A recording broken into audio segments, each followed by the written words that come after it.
प्रणीत, आपको मेरी आवाज आ रही है?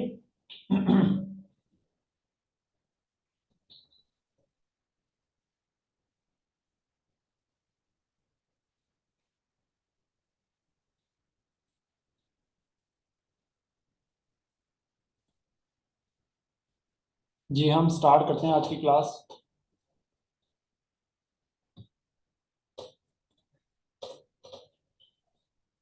तो आपको स्क्रीन नजर आ रही होगी,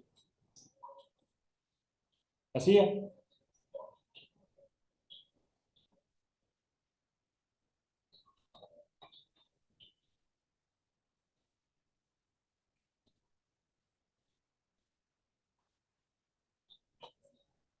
अच्छा बेटा, इसमें आज हम डिस्कस करेंगे चैप्टर नंबर 10, किंगडम एनिमेलिया। आज मैं आपको फर्स्ट ईयर के सारे चैप्टर करवा देता हूँ। उसकी वजह यह है कि आज 19 तारीख हो गई है, तो फर्स्ट ईयर पे ज़्यादा टाइम लगता है, ये बच्चों को थोड़ी मुश्किल लगती है।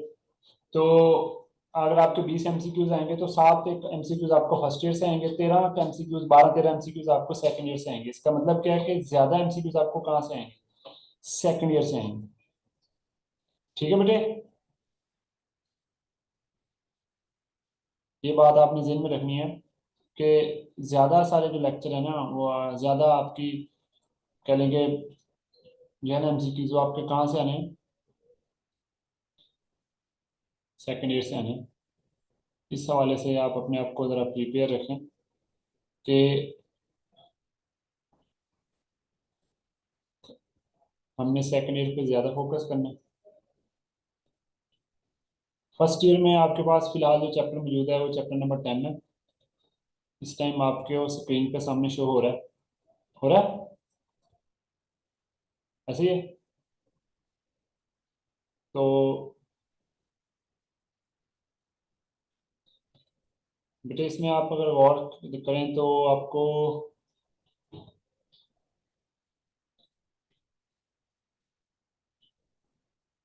अब आपको सिर्फ ये नोट्स शो हो रहे होंगे, ऐसे ही है?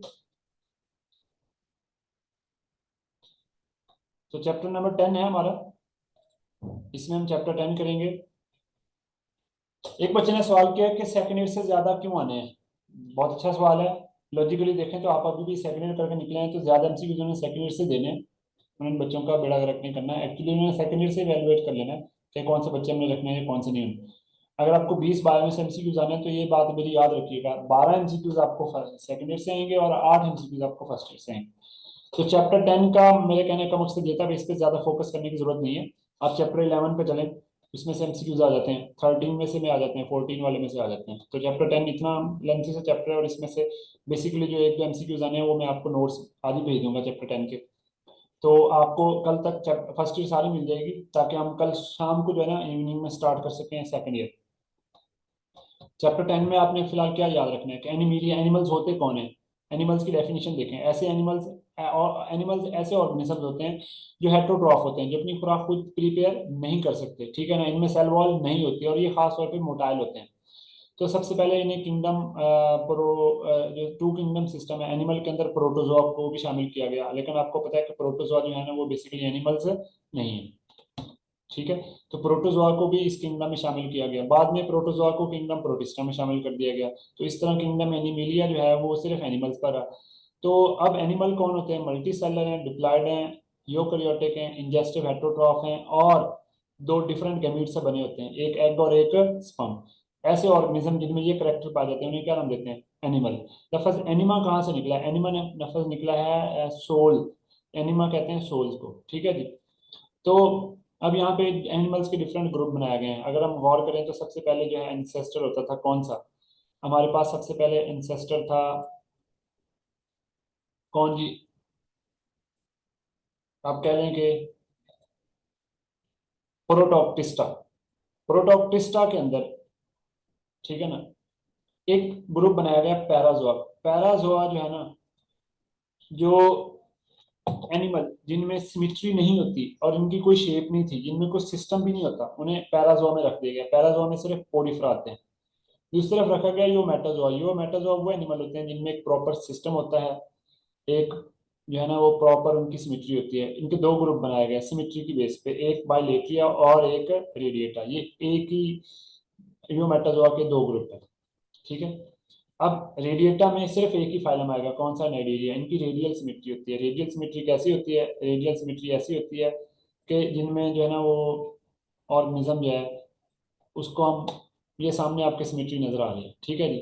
तो आप इसमें देखें तो रेडियल सिमेट्री कौन सी होती है? ऐसी सिमेट्री जिसमें एक ऑर्गेनिज्म को इक्वल पार्ट्स में डिवाइड करना है और किसी भी साइड से करें, तो ऐसी सिमेट्री रेडियल है। अब देखें ना, इसमें आपने बॉडी को डिवाइड करना है तो चाहे इस एंगल से कर लें तब भी बॉडी इक्वल में डिवाइड हो जाएगी, अगर इससे नहीं करना तो इस एंगल से कर लें तब भी बॉडी इक्वल में हो जाएगी, इधर से कर लें, इधर से कर लें, जिस एंगल से मर्जी कर लें, बॉडी इक्वल पार्ट्स में डिवाइड हो जाएगी। ऐसी बॉडी को हम नाम देते हैं रेडियल। बायलेटरल होता है जिन्हें एक ही साइड से, मसलन यहाँ से कट करेंगे तो इक्वल पार्ट्स बनेंगे, इसे बायलेटरल कहते हैं। दो बनेंगे लेकिन एक ही साइड से कट करने हैं। इधर से कट करेंगे तो इक्वल नहीं बनेंगे, हाफ बन जाएंगे, इधर इसका हेड होगा इधर नहीं होगा। तो बाकी जितने भी फाइलम है उन सब में क्या होता है? रेडियल सिमेट्री नहीं होती। सिर्फ नाइडेरिया में क्या पाई जाती है? रेडियल सिमेट्री पाई जाती है, ठीक है जी। तो बाकी किसी फाइलम में ना रेडियल सिमेट्री नहीं होती, सिर्फ नाइडेरिया में होती है। बाकी जितने भी ये फाइलम है इन सब में बाइलेटरल सिमेट्री होती है, ठीक है। अच्छा जी, इसके बाद रेडियल और बायलेटरल में डिफरेंस कर लिया। मजीद इनमें ये डिफरेंस है, इस पर ज्यादा जाने की जरूरत नहीं है, मैं आपको पहले बता रहा हूँ, ठीक है। मैं आपको बताता हूँ अब आपने क्या करना है। हाँ जी, डिप्लो और प्लास्टिक और ट्रिप्लो प्लास्टिक में डिफरेंस क्लियर कर लिया, ठीक है जी। डिप्लो प्लास्टिक और ट्रिप्लो प्लास्टिक कौन से ऑर्गेनिज्म होते हैं? डिप्लो प्लास्टिक वो एनिमल होते हैं जिनकी बॉडी दो सेल क्लियर पर मुश्तमिल होती है, ठीक है ना। इसमें हाइड्रो आते हैं और सिर्फ रेडिएटा फाइलम इसमें आता है, रेडिएटा ग्रेड का फाइलम नाइडेरिया। इसमें दो सेल क्लियर होती है, एक एंडोड्रम और एक एक्टोड्रम। एंडोड्रम अंदर वाली लेयर और एक्टोड्रम कौन सी लेयर होती है? बाहर वाली। सिर्फ दो बॉडी की लेयर होती है, इन्हें नाम देते हैं क्या? रेडिएटा, ठीक है। तो इसको बॉडी की दो सेल लेयर होती हैं इसलिए इन्हें डिप्लोब्लास्टिक कहते हैं। डाई का मतलब दो। इसके मुकाबले में ट्रिप्लोब्लास्टिक, ट्रिप्लोब्लास्टिक ऐसे ऑर्गेनिज्म होते हैं जिनमें बॉडी या तो तीन सेल की लेयर पर मुश्तमिल होती है, या जब ऑर्गेनिज्म बड़ा हो जाता है तो उसमें मैनी सारी लेयर बन जाती है, ठीक है। तो ट्रिप्लोब्लास्टिक या तो वो तीन ही रखता है या बड़े होने पर बहुत सारी लेयर बन जाती हैं, ठीक है, उन्हें ट्रिप्लोब्लास्टिक कहते हैं। ये सारे फीचर जो है ये बताए हुए हैं किसके जी? ये फिलहाल तो सारे डिप्लोब्लास्टिक होते हैं। अब यहाँ से ट्रिप्लोब्लास्टिक स्टार्ट होता है। ट्रिप्लोब्लास्टिक वो ऑर्गेनिज्म होते हैं इनके बायलेट्रियल ग्रेड बनाया जाता है, बायलेट्रियल बायलेटरल सिमेट्री रखते हैं। इनमें बहुत सारे ऑर्गेनिज्म हैं। ट्रिप्लोब्लास्टिक में तीन सेल की लेयर्स होती हैं। वो तीन सेल की लेयर्स कौन कौन सी होती हैं? एक्टोडर्म, एंडोडर्म और मेसोडर्म होती हैं, ठीक है जी।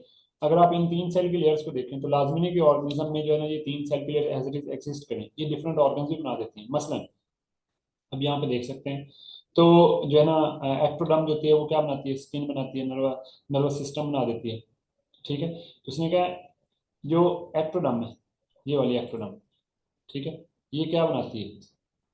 ये एक्टोडर्म बनाती है, एक तो नर्वस सिस्टम बना देती है। इंसानों की बात कर लेते हैं। इंसान में एज इट इज तीन लेयर नहीं होती, लेकिन उन तीन लेयर से आगे क्या बना होता है जी? डिफरेंट ऑर्गन्स बने होते हैं। मसलन हमारे अंदर एक्टोडर्म बनती है जब हम माँ के पेट में होते हैं। इससे बन जाता है एक तो नर्वस सिस्टम और दूसरा स्किन। स्किन का मतलब इंटेगुमेंट्री सिस्टम। दूसरी लेयर आ जाती है मीजोडर्म। मीजोरम से क्या बनता है? मसल्स बनते हैं, स्केलेटन बनते हैं और रिप्रोडक्टिव सिस्टम बन जाता है। अब हमारे अंदर ये चीजें मौजूद हैं लेकिन मीजोरम नहीं होती। एंडोडर्म से क्या बनता है? एंडोडर्म से बनता है डाइजेस्टिव ट्रैक बन जाता है, ठीक है। इसके साथ उसके जो ऑर्गन रिलेटेड ऑर्गन होते हैं, लिवर बन जाता है, पेंक्रियाज बन जाता है, तो ये बनता है। तो अब जो है ना वो ऐसे ऑर्गेनिज्म को हम नाम क्या देते हैं? ट्रिप्लोब्लास्टिक, जिनमें तीन लेयर होती हैं। ये बॉडी की तीन लेयर से बने होते हैं। अब ट्रिप्लोब्लास्टिक के मजीद ग्रुप बनाए जाते हैं, एसिलोमेट, सिलोमेट और सीडोसिलोमेट। इनमें बॉडी कैविटी की डिपेंड करता है। एसिलोमेट में बॉडी कैविटी नहीं होती, सिर्फ फाइलम प्लेटियल मिलते हैं। बॉडी कैविटी नहीं होती, जगह नहीं होती, खाली सिर्फ गट होता है। और जो सीडोसिलोमेट होते हैं इनमें कैविटी होती है लेकिन फॉल्स होती है। सिलोमेट्स में प्रॉपर कैविटी होती है। इसको डायग्राम से समझाया गया है, देखें आपके सामने ये डायग्राम है। अगर आप इसको देखें तो ये ए सिलोमेट है, दरमियान में गट है, ये एक्टोडर्म और ये एंडोडर्म है। एक्टोडर्म और एंडोडर्म के दरमियान में जो खाली जगह है वो फिल्ड है, किससे? सेल से। तो यहाँ पेरेंकाइमा सेल्स होते हैं, तो मेसोडर्म आके स्पेस को फिल कर देती, जगह नहीं बनती। अब ये एसिलोमेट हो गए, इनमें बॉडी कैविटी नहीं है। इनमें ये एक्टोडर्म, ये एंडोडर्म, ठीक है ना, ये वाली सारी एंडोडर्म। मेसोडर्म सिर्फ बाहर की तरफ लाइनिंग बना रही है। इसमें खाली जगह बन गई, लेकिन इस खाली जगह को ट्रू कैविटी नहीं कहते, फॉल्स कैविटी कहते हैं। क्यों? क्योंकि ट्रू कैविटी वो होती है जिसके दोनों तरफ मेसोडर्म हो। मसलन यहाँ देखें, ये एक्टोडर्म, ये एंडोडर्म, ठीक है ना, यहाँ एंडोडर्म मौजूद है। अब इसमें यहाँ भी मेसोडर्म है और यहाँ भी मिजोरम है, तो दोनों तरफ मिजोरम है, दरमियान में खाली जगह बन रही है, इसलिए इनको ट्रू कैविटी कहते हैं, जिसे सिलोम कहते हैं, ट्रू कैविटी कहते हैं सिलोम। कोइलम नहीं पढ़ना बेटे, सिलोम पढ़ना, ये सिलोमेट है। फिलहाल आपका पढ़ने से ताल्लुक नहीं, याद करने से ताल्लुक है। तो इन तीनों में डिफरेंस यही याद रखना, ठीक है। अब आप में से कोई बच्चा कोई क्वेश्चन पढ़ना चाहता है, वो प्रोकैरियोट और फंजाई वाला एक बच्चे ने क्वेश्चन पूछा है कि बेटे प्रोकैरियोट और फंजाई वाला इंपॉर्टेंट है। यस, प्रोकैरियोट से भी एक एमसीक्यू इंशाल्लाह आएगा और फंजाई में से भी एक आएगा। फंजाई में से इंपॉर्टेंस पे फोकस करें, वहां से आएगा। प्रोकैरियोट में उसके जनरल कैरेक्टरिस्टिक्स और उसकी ऑर्गेनेलिज्म उस पर कर लें, और उसका कंट्रोल पे कर लें, और साइनोबैक्टीरिया पे कर लें, इनमें से आएगा। तो कोशिश करें नोट्स पे स्टिक रहें। अच्छा, आगे चलते हैं जी। अब जितने भी फाइलम हैं उनके जनरल कैरेक्टरिस्टिक्स हैं, ठीक है। तो हर एक फाइलम का जनरल कैरेक्टरिस्टिक्स याद रखना है, ठीक है। और ये इतना मुश्किल नहीं है। ज्यादातर आप वर्टी जो होते हैं ना आपके वर्टिब्रेट्स होते हैं जिनमें बैकबोन होती है, आप उन पे चले जाएं तो उनमें से उनको याद कर लें, तो वो ज्यादा आसान है आपके लिए, ठीक है जी। तो वर्टिब्रेट्स में जो होते हैं ना, बेसिकली ये फाइलम है, आपके हिसाब से सामने डायग्राम में नजर आ रहा होगा आपको, ठीक है जी। तो इसमें जो फाइलम कॉर्डेटा होते हैं, इनके दो ग्रुप बनाए जाते हैं। एक क्रेनिया में जो स्कल नहीं होती, खोपड़ी नहीं होती, इसलिए एक क्रेनिया कहते हैं, नो क्रेनियम। क्रेनिटा में क्रेनियम होती है, ठीक है ना। ये ट्रू कॉर्डेट्स हैं असल में, ठीक है ना। इन्हें वर्टिब्रेट्स कहते हैं। एक तरफ मछलियां आ जाती हैं, फिशेस, इन्हें पाइसेस कहते हैं। दूसरी तरफ चार टांगों वाले जानवर आ जाते हैं, टेट्रापोड, चार टांगे होती हैं इनकी। क्लियर हो गया। अगर आप इनको गौर से देखें तो ये बेसिकली क्या रखते हैं, ठीक है। अब इनमें चार टांगों वाले जानवर में कौन कौन आता है जी, अगर आप गौर से देखें तो चार टांगों वाले जानवर में एक तो मैमल्स आते हैं। मैमल्स का एक करेक्टर आपको पता ही है, जिनके जिस्म पे बाल होते हैं, जो बच्चों को दूध पिलाते हैं। इन मैमल इसलिए कहते हैं, इनमें मेमरी ग्लैंड्स होते हैं। मेमरी ग्लैंड बच्चों को दूध पिलाने वाले होते हैं। एवीज कहते हैं बर्ड्स को। इन्हें बर्ड्स इसलिए कहते हैं कि इनके फोर लिम्स, अगली टांगे जो है ना, विंग्स में कन्वर्ट होगी, इसलिए ये बन गए बर्ड्स। रेप्टाइल जो होते हैं ना, ये रेप्टाइल रेंगने वाले जानवर होते हैं। इनमें एस शेप लोकोमोशन होती है। इनका इनकी टांगे जो है ना वो, और इनकी बॉडी से साइड से राइज होती हैं। ये इंटरनल फर्टिलाइजेशन करते हैं, डेवलपमेंट एक्सटर्नल करते हैं, ठीक है। जो एम्फीबियन है ये इन सबसे डिफरेंट है, इनमें फर्टिलाइजेशन एक्सटर्नल होती है। तो मेल और फीमेल दोनों एग और स्पर्म बाहर ले करते हैं, जिससे फर्टिलाइजेशन बाहर हो तो डेफिनेटली डेवलपमेंट भी बाहर होगी। ये वर्टिब्रेट्स के चार ग्रुप हैं। फिशेस की तीन क्लासेस हैं, कौन कौन सी, ये आपके सामने नजर आ रहा होगा, देखें जी। एक है क्लास साइक्लोस्टोमा, साइक्लोस्टोमेटा। एक है कॉन्ड्रिक्थिस, एक है ऑस्ट्रिक्थिस। अब मैं आपको तीनों में डिफरेंस करवा देता हूँ। साइक्लोस्टोमेटा में जो होता है ना वो आप ये कह लें कि इनके बहुत सारे जो होते हैं ना गिल्स की ओपनिंग होती है साइक्लोस्टोमेटा की, ठीक है। और इनमें आप ये कह लें कि जो है ना लैम्प्रे वगैरह फिशेज इसमें आ जाती हैं। जो कॉन्ड्रिक्थिस होती हैं, इनमें जो इनका स्केलेटन होता है सिर्फ कार्टिलेज का बना होता है, बोनी नहीं होता।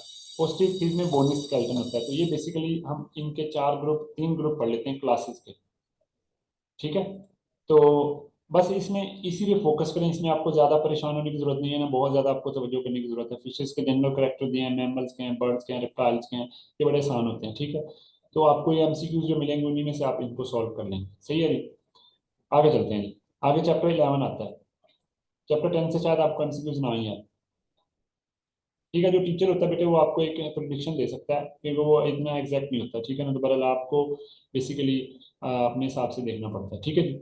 अब आप देखें तो जो चैप्टर 11 है उसमें आप पढ़ेंगे बायोएनर्जेटिक्स। बायोएनर्जेटिक्स किस चीज़ को कहते हैं जी, ये किसी भी जो है ना वो चीज़ है तो उसकी जो क्वांटिटेटिव स्टडी होती है उसको कहते हैं बायोएनर्जेटिक्स। तो मसलन बायोएनर्जेटिक्स में हम एनर्जी की क्वांटिटेटिव स्टडी करेंगे, ठीक है जी। तो अगर आप गौर से देखें तो हम इसमें एनर्जी की क्वांटिटेटिव स्टडी करेंगे, सही है, ओके। और कैसे एनर्जी लिविंग ऑर्गेनिज्म में कन्वर्ट होती है इसको हम स्टडी करेंगे। बायोएनर्जेटिक्स में दो तरह के रिएक्शन होते हैं, कैटाबॉलिज्म और एनाबॉलिज्म। इन दोनों को स्टडी करना है आपने, ठीक है जी। तो जो कैटाबॉलिज्म होता है वो क्या काम करता है, एनाबॉलिज्म क्या काम करता है किसी भी लिविंग ऑर्गेनिज्म के अंदर। कैटाबॉलिज्म होता है जिससे रिएक्शन को तोड़ा जाता है, एनर्जी पैदा होती है। एनाबॉलिज्म जिसमें रिएक्शन को कंबाइन किया जाता है और इससे एनर्जी पैदा होती है। इन दोनों रिएक्शन में एनर्जी का कोई ना कोई रोल होता है। मसलन कैटाबॉलिज्म में एनर्जी पैदा हुई और उसको यूज किसने कर लिया, एनाबॉलिज्म में। तो इस तरह से 5 मिनट, तो इस तरह से जो है ना वो आप इन रिएक्शन को स्टडी कर सकते हैं, ठीक है जी। अब फोटोसिंथेसिस के अंदर मुख्तलिफ चीज़ें हैं, मसलन बहुत सारी चीज़ें, आप उनमें मुश्किल हो जाएगी कि हम कौन सी चीज़ याद करें। आपको ये इक्वेशन याद रखनी है फोटोसिंथेसिस की, इसी से क्वेश्चन रिलेटेड आएंगे। फोटोसिंथेसिस की रिएक्टेंट्स कौन कौन सी हैं? एक तो कार्बन डाई, हवा से लेते हैं, पानी जमीन से लेते हैं, ठीक है, पौधे जैसे करते हैं। पानी के लिए प्लांट्स पर एक्सपेरिमेंट किए साइंटिस्ट ने, वैन नेल ने, उसने एक हाइपोथेसिस दिया कि पानी का क्या रोल होता है। मैं आपको यही एक ही इक्वेशन के अंदर काफी चीजें समझाने लगा हूँ। दूसरा लाइट, लाइट जो होती है एनर्जी होती है, लाइट जो है ना वो फोटोन पार्टिकल रखती है। लाइट जजब होती है तो उसे एब्जॉर्प्शन स्पेक्ट्रम उसको जो शो करता है एब्जॉर्प्शन स्पेक्ट्रम, और लाइट के एक्शन को जो शो करता है उसे एक्शन स्पेक्ट्रम कहते हैं। लाइट को जजब कौन करते हैं जी? पिगमेंट्स। इन पिगमेंट्स का नाम क्या है जी? क्लोरोफिल। ठीक है, एज ए रिजल्ट ये इनऑर्गेनिक कंपाउंड मिले, ठीक है, as a result organic compound मिला जिसमें एनर्जी बहुत ज्यादा होती है, इनमें एनर्जी पुअर थी, साथ ऑक्सीजन बाई प्रोडक्ट के रिलीज हो जाती है। अब साथ पानी रिलीज हुआ, इसका मतलब ये ओवरऑल इक्वेशन है, क्योंकि यहाँ पानी के 12 मालिक्यूल हैं, अगर यहाँ पानी के हम 6 मालिक्यूल हैं तो यहाँ पानी रिलीज नहीं होगा। जब यहाँ 6 लेंगे तो पानी एंड पे नहीं लिखेंगे, इसे नेट इक्वेशन कहते हैं। अगर आप देखें इसे फोटोसिंथेसिस कहते हैं, उसने फोटोसिंथेसिस की डेफिनेशन बताई है, और उसने बताया कि इसके लिए क्या क्या चीज़ें होती हैं, पानी की जरूरत होती है, पानी के लिए रोल बताया गया कि पानी क्या काम करता है। तो पानी का बेसिकली क्या काम है, इसी इक्वेशन में समझा देता हूँ कि पानी क्या काम करता है बेटे। ये जो पानी है ना ये देता है हाइड्रोजन, हाइड्रोजन जाती है कार्बन डाई में, कार्बन डाई में ऐड होती है, और कार्बन डाई जो है ना वो कन्वर्ट हो जाती है किसमें? ग्लूकोज में। तो इस तरह से हाइड्रोजन का निकलना क्या होता है जी? Oxidation reduction, oxidation. और हाइड्रोजन का ऐड होना क्या कहलाता है? रिडक्शन। पानी की ऑक्सीडेशन हुई, कार्बन डाई की रिडक्शन हुई, जिससे ग्लूकोज बना, यही पानी का रिएक्शन। तो पानी एक तो हाइड्रोजन देता है, साथ इलेक्ट्रॉन देता है, और यही पानी का रोल को साबित करने की कोशिश की थी वैन नील ने, कब? 1930 में। पहले उसने बैक्टीरिया पर एक्सपेरिमेंट किया, कोई फायदा ना हुआ, फिर प्लांट पर एक्सपेरिमेंट किया, फिर फायदा हो गया। उसने कहा जब पानी हाइड्रोजन दे देता है तो पानी की oxygen as a by product निकल जाती है। तो उसने यही साबित करना था कि जो ऑक्सीजन आ रही है वो कहाँ से आ रही है? कार्बन डाई से, पानी से? पानी से। एक दफा ये पानी 18 वाला यूज किया तो ऑक्सीजन 18 वाली रिलीज हुई, ऑक्सीजन के आइसोटोप्स हैं। एक दफा कार्बन डाई 18 वाली यूज की, नॉर्मली 16 वाली होती है, तो जो ऑक्सीजन रिलीज हुई वो 16 वाली थी, 16 वाली क्योंकि पानी में थी, इसलिए जो है ना पानी का ये काम होता है। अब इसमें क्लोरोफिल होता है, क्लोरोफिल चैप्टर 4 से आपने पढ़ा हुआ है, इसमें आपको इतना ज्यादा जाने की जरूरत नहीं है, ठीक है। तो एक मीजोफिल सेल के अंदर 20 से लेकर 100 क्लोरोप्लास्ट हो सकते हैं, या यहाँ पे ये वैल्यू याद रख लें, ठीक है। बाकी ये सारी स्ट्रक्चर आपको पता है, ग्रेनम इंटरग्रेनम क्या होता है। फोटोसिंथेटिक पिगमेंट्स होते हैं, पिगमेंट्स की विजिबल लाइट कौन सी है ये याद रखें कि 380 से 750 नैनोमीटर जो वेवलेंथ होती है ये विजिबल वेवलेंथ होती है। ये इतनी रोशनी की जो वेवलेंथ होती है वो चीज़ों को दिखाती है। इसका एक स्पेक्ट्रम है, अब्जॉर्प्शन स्पेक्ट्रम, और एक्शन जो एक्शन स्पेक्ट्रम है। पिगमेंट्स कौन कौन से हैं? क्लोरोफिल पिगमेंट है, ठीक है। इसके अलावा ये मेन है, कैरोटीनाइड्स हैं, कैरोटीनाइड में कैरोटीन है और ज़ैंथोफिल हैं, ये पिगमेंट्स हैं। बैक्टीरिया के जितने भी पिगमेंट्स उन्हें बैक्टीरियोफिल कहते हैं, ठीक है। और ये पिगमेंट सारे क्या करते हैं? 380 से 750 नैनोमीटर लाइट जज़ब करते हैं। बैक्टीरिया के सारे पिगमेंट्स को बैक्टीरियोफिल कहते हैं। क्लोरोफिल का मॉलिक्यूलर फार्मूला ये दिया हुआ है, आपने बस ये याद रखना है कि क्लोरोफिल ए का फार्मूला क्या है, क्लोरोफिल बी का फार्मूला क्या है। क्लोरोफिल ए का है C55H22O5N4Mg। क्लोरोफिल बी में ये भी सेम है, ये इसमें दो कम हो जाते हैं, ये एक ज्यादा हो जाता है, बाकी सारा सेम है। तो C55H70O6 ये क्लोरोफिल बी का मेन। क्लोरोफिल ए है, क्लोरोफिल ए की चार टाइप्स हैं, 670 क्लोरोफिल, 680 वाला क्लोरोफिल, 690 वाला और 700 वाला। ये टाइप्स इस बेस पर बनाई जाती हैं कि ये क्लोरोफिल इस तरह की वेवलेंथ जज़ब करते हैं। अगर ये क्लोरोफिल ए 700 नैनोमीटर लाइट ज्यादा जज़ब करें, हम उससे कहेंगे ये क्लोरोफिल ए 700 नैनोमीटर वाला है। अब कैरोटीना इजाफी पिगमेंट्स होते हैं, इनका बड़ा रोल होता है। कैरोटीना लाइट जज़ब करके क्लोरोफिल को देते हैं, और क्लोरोफिल आगे क्लोरोफिल बी को देता है, क्लोरोफिल बी क्लोरोफिल ए को देता है, और क्लोरोफिल ए आगे रिएक्शन करवाता है। अगर क्लोरोफिल जो लाइट जज़ब करते हैं वो ना करें तो इससे हमारी आईज डैमेज होगी, क्योंकि मीडियम के अंदर, हवा के अंदर बहुत ज्यादा लाइट हो जाएगी, इससे ही प्रोटेक्ट करता है ह्यूमन आई को। लाइट का मैंने आपको पहले बता दिया, 380 to 750 नैनोमीटर है, ठीक है, इस पे कोई नहीं बात देखनी।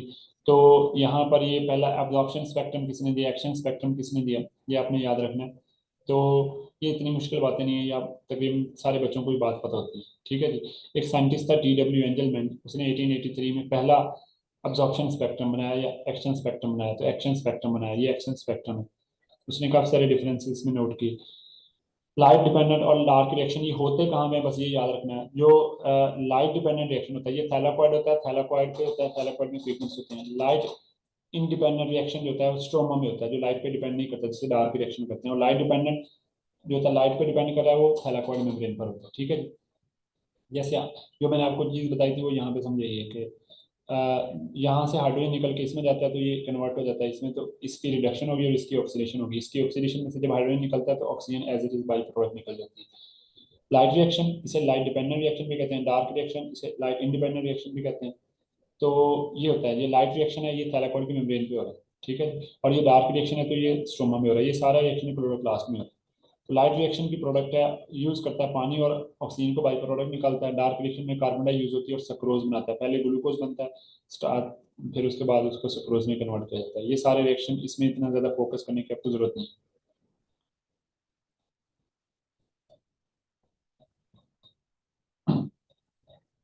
डार्क रिएक्शन को C3 साइकिल कहते हैं, क्योंकि उसका जो पहला स्टेबल कंपाउंड होता है वो 3 कार्बन वाला होता है। ये 3 कार्बन वाला पहला स्टेबल कंपाउंड है, इसलिए इसे C3 साइकिल भी कहते हैं। ये बात याद रखनी है। तो इसकी फर्स्ट स्टेबल जो प्रोडक्ट, जो फर्स्ट स्टेबल प्रोडक्ट होती है वो 3 कार्बन कंपाउंड होता है, 3 फास्फोग्लिसरेट, इसलिए इसे C3 साइकिल कहते हैं। बहुत सारे बच्चे गलत समझते हैं कि इसके 3 फेजेज हैं इसलिए कहते हैं, ऐसा कुछ नहीं। 3 कार्बन डाई यूज होती है इसलिए नहीं, इसकी पहली स्टेबल प्रोडक्ट 3 कार्बन है इसलिए इसे C3 साइकिल कहते हैं, ठीक है। तो ये डार्क रिएक्शन था। आपने डार्क रिएक्शन में जो चीज़ याद रखनी है वो आपको अच्छी तरह पता है, ये वाली इक्वेशन। डार्क रिएक्शन की ये इक्वेशन होती है, 3 कार्बन डाइस, 6 NADP और 9 ATP यूज होते हैं। इससे एक ग्लूकोज बन जाता है, 6 NADP H यूज हुए थे, NADP बन जाते हैं, 9 ATP यूज होते हैं, 9 ADP बन जाते हैं, 9 फास्फेट निकलते हैं, साथ 3 पानी बन जाते हैं। ये जो है ना वो बेसिकली इक्वेशन है। आगे आ जाएं तो बेटे, आगे जो है ना वो रेस्पिरेशन है। रेस्पिरेशन दो तरह की होती है, एरोबिक और एनारोबिक। जो एनारोबिक रेस्पिरेशन होती है उसमें बताया हुआ है कि जो ग्लूकोज है वो पायरुविक एसिड में टूटता है। पायरुविक एसिड एनारोबिकली 2 रिएक्शन करवाता है, एक तरफ एथेनॉल बनाता है उसे अल्कोहलिक फर्मेंटेशन कहते हैं, एक तरफ लैक्टिक एसिड बनाता है उसे लैक्टिक एसिड फर्मेंटेशन कहते हैं। तो अल्कोहलिक फर्मेंटेशन में अल्कोहल बनता है, लैक्टिक एसिड फर्मेंटेशन में लैक्टिक एसिड। आप और आपकी बुक में बताया हुआ है कि इससे सिर्फ 2% एटीपी पैदा होती है। यही एमसीक्यूज है कि जो एनारोबिक रेस्पिरेशन होती है उससे कितने एटीपी पैदा होते हैं, 2% एनर्जी पैदा होती है as compare to aerobic respiration. Aerobic respiration जो होती है वो उसके लिए माइटोकॉन्ड्रिया एसेंशियल है। एरोबिक रेस्पिरेशन यूकेरियोट्स में, प्रोकैरियोट्स में ये सारा रिएक्शन प्लाज्मा मेम्ब्रेन में होता है। और उसमें बताया हुआ है कि इसके 7.3 किलो कैलोरीज एटीपी जो एनर्जी रिलीज करता है। कौन जी? तो चैप्टर 12 में आपने सिर्फ याद रखना है ह्यूमन का डाइजेस्टिव सिस्टम, उस पर आपको क्वेश्चन आ सकते हैं। चैप्टर 12 की मैं बात करूँ, डाइजेस्टिव सिस्टम जो होता है ना ह्यूमन का, उसी पे हम बात कर लेते हैं, ठीक है। तो बाकी इतना इंपॉर्टेंट नहीं है। अच्छा, इसमें क्या क्या याद रखना है, जो कॉमन सी चीजें हैं बस वही याद रखनी है। मिसाल के तौर पे अगर आप ह्यूमन डाइजेस्टिव सिस्टम को देखते हैं तो ह्यूमन डाइजेस्टिव सिस्टम के अंदर, ठीक है, आपने ये देखना है कि जो ह्यूमन डाइजेस्टिव सिस्टम इसमें कौन कौन से पार्ट्स हैं। सबसे पहले ओरल कैविटी आती है, उसके बाद एसोफेगस खुराक जाती है, ठीक है। एसोफेगस से स्टमक में जाती है, स्टमक से ड्यूडिनम में जाती है, स्मॉल इंटेस्टाइन के 3 पार्ट, और ड्यूडिनम में, इलियम में। फिर लार्ज इंटेस्टाइन, उसके 3 पार्ट होते हैं। पहले आता है जी सीकम, ठीक है, सीकम ये वाला हिस्सा है, ठीक है, ये सीकम है, ये वाला हिस्सा सीकम है जी, ठीक है। सीकम के बाद जो है ना ये आता है कोलोन, पहले ऊपर जाती है कोलोन, इससे असेंडिंग, ये ट्रांसवर्स कोलोन, ये डिसेंडिंग कोलोन, और ये रेक्टम होता है, रेक्टम के एंड पे क्या आता है, एनस होता है। इसमें मैं आपको सामने बता रहा हूँ कि आपको क्या क्या चीजें याद करनी है। सिर्फ आपने ये देखना है कि जो सिलिवरी ग्लैंड है उनके ऊपर मैंने जितने भी पेपर देखे हैं उनमें मोस्टली यही पे क्वेश्चन आता है कि सिलिवरी ग्लैंड की कंपोजिशन क्या है। 3 सिलिवरी ग्लैंड के पेयर होते हैं, टोटल 6 हो गए। एक होता है सिलिवरी ग्लैंड का पेयर जुबान के नीचे, उसे सब लिंगुअल कहते हैं। एक सब मिक्सिलरी होता है पेयर, जोड़ा, वो जबड़ों के बीच होता है। एक पैरोटिड होता है, ये इन फ्रंट ऑफ ईयर होता है। इस तरह 6 सिलिवरी ग्लैंड होते हैं, 3 पेयर हो गए। इनसे पानी और म्यूकस पैदा होता है, सोडियम बाइकार्बोनेट्स और साल्ट पैदा होते हैं, और carbonate digesting enzyme amylase. Salivary amylase का दूसरा नाम पटाइलिन है, ये पहला एमसीक्यू है आपका जो इंशाल्लाह आएगा। सिलिवरी अमाइलेज का दूसरा नाम क्या है जी, पटाइलिन। आगे आएगा पेंक्रियाटिक अमाइलेज, उसका दूसरा नाम क्या है जी, अमाइलोक्सिन, पेंक्रियास से पैदा होता है, ठीक है जी। उसका दूसरा नाम क्या है जी, पेंक्रियाटिक अमाइलेज जो होता है उसका दूसरा नाम होता है अमाइलोक्सिन, ठीक है। इसे पेंक्रियाटिक अमाइलेज का दूसरा नाम अमाइलोक्सिन है, ये लिखा हुआ, ठीक है। तो जब खुराक आती है मुंह में, उसको अच्छी तरह चबाया जाता है, चबाने के बाद वो कन्वर्ट हो जाती है एक ओवल शेप मैश, उसे नाम देते हैं बोलस। बोलस जाता है जी, बोलस जो जाता है वो आपके चला जाता है स्टमक में, स्टमक के बाद वो पहुंचता है कहाँ पे, स्टमक में गैस्ट्रिक जूस पैदा होता है, गैस्ट्रिक जूस में म्यूकस सेल म्यूकस पैदा करते हैं, पेरिटल सेल और जेंटिक सेल हाइड्रोक्लोरिक एसिड पैदा करते हैं, जाइमोजिन सेल पेप्सिनोजन पैदा करते हैं। जाइमोजिन सेल का दूसरा नाम चीफ सेल भी होता है, इसे गैस्ट्रिक जूस कहते हैं। और जो है ना खुराक जो है ना वो कन्वर्ट हो जाती है एसिडिक पीएच में, 2 to 3 पीएच में, और इस खुराक को नाम देते हैं क्या, काइम। काइम जो होता है वो सेमी सॉलिड मैस होता है। अब एमसीक्यूज आएगा कि बोलस कहाँ बनता है, ओरल कैविटी में। काइम कहाँ बनता है जी, वो आपका बनता है स्मॉल इंटेस्टाइन के स्टमक स्टमक में। अब काइम चला गया वहां से स्मॉल इंटेस्टाइन में, स्मॉल इंटेस्टाइन में पहुंचेगा, वहां पे पहला पार्ट है ड्यूडिनम, ड्यूडिनम में पेंक्रियास सेक्रेशन करेगा, अमाइलोक्सिन अमाइलेज एंजाइम होगा, पेंक्रियाटिक अमाइलेज लाइपेज होगा, ठीक है, और रिप्सिन एंजाइम होगा। जो ट्रिप्सिन है ये एक्टिव फॉर्म है, इसकी इनएक्टिव फॉर्म ट्रिप्सिनोजन होती है, ठीक है ना, इसको एंटेरोकाइनेज एक्टिवेट करता है। तो ये सारा काम होने के बाद जो खुराक है ना डाइजेस्ट हो जाएगी, तो जो है ना खुराक कायल बन जाएगी। कायल होता है फ्लूइड लाइक मटेरियल, ठीक है ना, उसके बाद लिवर सेक्रेशन करता है। तो ये कुछ एंजाइम है, ये जिजिनम में होते हैं, अमाइनो पेप्टाइडेज एंजाइम पॉलीपेप्टाइड पे काम करके डाइपेप्टाइड बनाता है, एरिप्सिन एंजाइम जो है इसी डाइपेप्टाइड को लेकर अमाइनो एसिड बनाता है, लाइपेज लिपिड कन्वर्ट करता है, फैटी एसिड ग्लिसरॉल में, माल्टेज मैल्टोज को ग्लूकोज, लैक्टेज लैक्टोज को ग्लूकोज और ग्लैक्टोज में कन्वर्ट करता है। और बहुत सारे इंसान अगर दूध पी लें तो दूध डाइजेस्ट नहीं होता, जिससे गैस बन जाती है, इसे नाम देते हैं लैक्टोज इंटॉलरेंस, ठीक है ना। तो ये इस येलो बॉक्स में बताया हुआ है। बाकी इसके बाद जो होती है लार्ज इंटेस्टाइन में प्रॉब्लम हो जाती है दो, एक है डायरिया और एक है कॉन्स्टिपेशन। अगर पानी बहुत ज्यादा कंज्यूम हो गया, अब्जॉर्ब हो गया, तो कॉन्स्टिपेशन, अगर कम अब्जॉर्ब हुआ तो क्या हो जाएगा, डायरिया हो जाएगा। रेक्टम स्टोरेज करता है वेस्ट को, और यहाँ से पैदा होता है एनएस, एनएस में डेफिकेशन रिफ्लेक्स पैदा होता है, जिसका काम होता है कि अनडाइजेस्टेड फूड को बाहर बॉडी से बाहर निकालना, ठीक है बच्चों। तो आपने बस इसमें यही डाइजेस्टिव सिस्टम अच्छी तरह से तैयार करना है, तो इनके आपको इंशाल्लाह नोट्स मिल जाएंगे, ठीक है बच्चों। तो चैप्टर 12 के, चैप्टर 13 के, और जो चैप्टर नंबर 11 है, इन तीनों के नोट्स इंशाल्लाह आपको मिल जाएंगे। तो एक ही चैप्टर रहेगा, वो हम इंशाल्लाह नेक्स्ट क्लास में डिस्कस करेंगे, ठीक है जी। ओके बच्चों, तो मजीद आपका कोई सवाल है तो आप मुझसे कर सकते हैं। मैं आपको अनम्यूट कर रहा हूँ, आपका कोई क्वेश्चन है तो बेटा आप मुझसे कर सकते हैं। आप जिस बच्चे ने क्वेश्चन करना है please raise your hand. Excuse me sir, GIT track में स्मॉल इंटेस्टाइन के किस पार्ट तक लास्ट डाइजेशन होती है, मतलब लास्ट डाइजेशन कहाँ तक चलती है? देखें, आपको मैं पहला क्वेश्चन बताता हूँ, सारे बच्चे गौर से सुने, अच्छा सवाल किया बच्चे ने, कि जो स्मॉल इंटेस्टाइन है उसमें लॉन्गेस्ट पार्ट कौन सा है, तो लॉन्गेस्ट पार्ट उसका आखिरी पार्ट है, पहला पार्ट उसका है ड्यूडिनम, वो 20 to 25 सेंटीमीटर लंबा होता है। जिजिनम होता है 2.4 मीटर लॉन्ग, जो इलियम होता है वो 3.6 मीटर लॉन्ग होता है, सबसे लॉन्गेस्ट पार्ट इलियम है। अब आखिरी पार्ट इलियम है, पहला पार्ट ड्यूडिनम, दूसरा जिजिनम, तीसरा इलियम, ठीक है ना। तो आप तरतीब याद रखें, ड्यूडिनम में डाइजेशन होती है, जिजिनम में डाइजेशन कंप्लीट हो जाती है, इलियम सिर्फ अब्जॉर्प्शन करता है। अब आप बताएं, इलियम है जिसमें से जो है ना डाइजेशन नहीं होती, तो उससे अब्जॉर्प्शन होती है।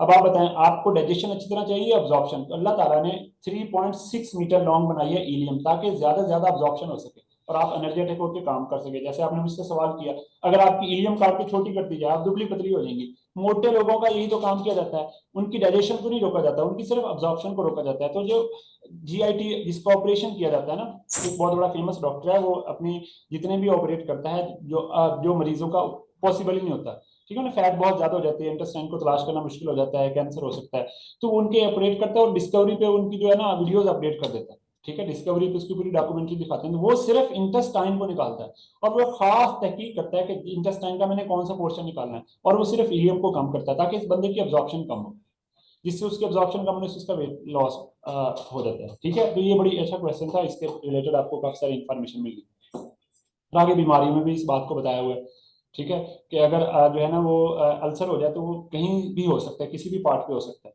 क्योंकि वो पीएच डिस्टर्ब कर देती है स्टमक से लेके इवन लार्ज इंटेस्टाइन तक, तो अल्सर की वजह से बहुत सारे प्रॉब्लम हो सकते हैं। तो ऐसी चीजें जैसे स्मोकिंग है, जैसे शराब है, ये अल्सर को बढ़ाती हैं, तो इन चीजों से बचना चाहिए, इनकी तरफ जाना चाहिए, डेफिनेटली बचना चाहिए जी। किसी और का सवाल बेटे? एक्सक्यूज मी सर, जी बेटे। हमारी बॉडी में लैक्टोज कहाँ डाइजेस्ट इलेक्ट्रो होता है? इलेक्ट्रोलाइट्स होते हैं, इलेक्ट्रोलाइट डाइजेस्ट नहीं होते इलेक्ट्रोलाइट तो आपकी फूड के अंदर होते हैं, जब आपकी फूड डाइजेस्ट होती है इलेक्ट्रोलाइट खुद ब खुद पानी में सेपरेट हो जाते हैं, वो अब्जॉर्ब कर लिए जाते हैं, जैसे लार्ज इंटेस्टाइन के अंदर जाकर पानी और आयंस वगैरह अब्जॉर्ब होते हैं या इलेक्ट्रोलाइट्स अब्जॉर्ब होते हैं। स्मॉल इंटेस्टाइन इलियम के अंदर जो ग्लूकोज है, अमाइनो एसिड है और छोटे फैटी एसिड है, वो ब्लड कैपिलरीज में अब्जॉर्ब हो जाते हैं, जो विलाई होती है, और जो लॉन्ग चेन फैटी एसिड होते हैं बेटे, वो जाते हैं एपिथेलियल सेल में, वहां वो फैट्स बन जाते हैं, एपिथेलियल सेल से लिम्फ में जाते हैं, वहां वो लिपोप्रोटीन बन जाते हैं, उससे वो ब्लड में जाते हैं, और ब्लड जो टिश्यू में पहुंच जाता है तो लिपिड और प्रोटीन को डाइजेस्ट करते हैं प्लाज्मा के ही एंजाइम, और उससे लिपिड को टिश्यू अब्सॉर्ब कर लेते हैं। जी बेटे, और किसी का सवाल? सर अगर किसी पर्सन में लैक्टोज डाइजेस्ट ना हो तो आपने कहा था कि कोई उससे बीमारी हो जाएगी।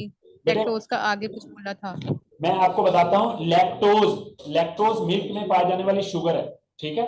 अगर आप कहें तो मैं आपको अभी बुक भी शेयर कर देता हूँ। तो जब बच्चा जो है ना वो क्या करता है कि आप ये कह लें कि वो फूड, दूध पी लेता है इंसान, ठीक है ना, लेकिन उस दूध को वो डाइजेस्ट नहीं कर सकता, ठीक है। अब एज ए रिजल्ट क्या होता है कि उसके इंटेस्टाइन में गैस बन जाती है, जिससे जो है ना बात बात फ्लैटुलेंस के नाम से भी याद रखा जाता है। इसे लैक्टोज इंटॉलरेंस कहते हैं। तो इसे लैक्टोज इंटॉलरेंस कहते हैं, लैक्टोज का टॉलरेट ना होना। लैक्टोज मिल्क में पाई जाती है। जो लोग मिल्क पीते रहते हैं उनको नहीं होती, जो पी के छोड़ देते हैं और फिर पीना शुरू करते हैं तो उनको लैक्टेज एंजाइम कम होने की वजह से लैक्टोज डाइजेस्ट नहीं होती, जिससे उन्हें लैक्टोज इंटॉलरेंस हो जाती है। बड़ा अच्छा क्वेश्चन था जी, प्लीज।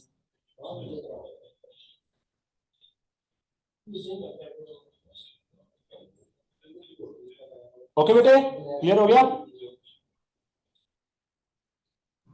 Yes sir. और किसी बच्चे का क्वेश्चन प्लीज।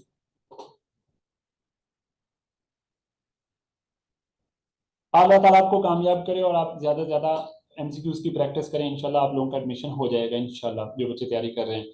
तो best of luck. Please next class आपकी केमिस्ट्री की होगी, उसके बाद मैथ वाले सर क्लास लेंगे और वो आपको मैसेज कर देंगे ग्रुप में, वो अपनी एक जूम आईडी पे क्लास लेंगे।